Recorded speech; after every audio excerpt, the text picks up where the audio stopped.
నమస్తే అండి. మా పేరు చిల్లా పిచ్చేశ్వరరావు అండి పేరు. ఇలా నాకు తెలిసిన సమస్య ఏంటంటే కరెంటు బిల్లు, ఇంటి పన్ను,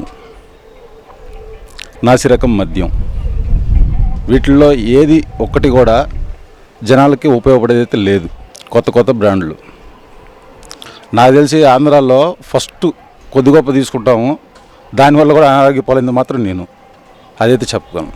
పెమ్మసాని చంద్రశేఖర్ గారు మంచి విద్యావంతుడు, తన ఆస్తులు అవన్నీ కాదని చెప్పి ఇలా రాజకీయాల్లోకి వచ్చి సేవ చేయాలని ఒక గుణంతో ఇలా ప్రజల్లోకి వచ్చి ఆయన సేవ చేయాలనుకుంటున్నాడు. ఇప్పుడేదో కొంతమంది ఏం చెప్తున్నాడంటే నేను లోకల్ అని చెప్పుకున్నాడు. ఆయన లోకల్ అని చెప్పి ఎన్నోసార్లు చెప్పుకున్నాడు. అసలు అది గమనించట్లేదు. కొంతమంది గమనించాల్సిన విషయం ఉంది.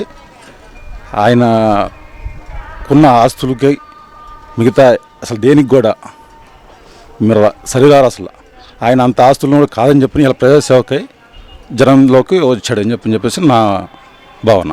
ఇలా ఏ అన్ఎంప్లాయ్మెంట్ అంటే ఇప్పుడు ఏదో ఈ 5,000 జీతంలో వచ్చి వీళ్ళ గురించి వాళ్ళే చెప్తూ ఉంటారు. వాళ్ళు వాలంటీర్ల గురించి ఈ 5,000 జీతం దేనికి సరిపోద్దండి?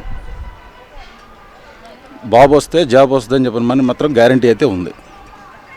ఓకే, అది పక్కాగా లేదు. ఆయన కూడా చెప్తున్నాడు సంవత్సరానికి 4 లక్షల కాడికి 5 సంవత్సరాల్లో 20 లక్షల ఉద్యోగాలు ఇస్తారని చెప్పి మాత్రం ఆయన చెప్తున్నారు. ఆయన చెప్పాడంటే ఖచ్చితంగా జరిగిద్ది.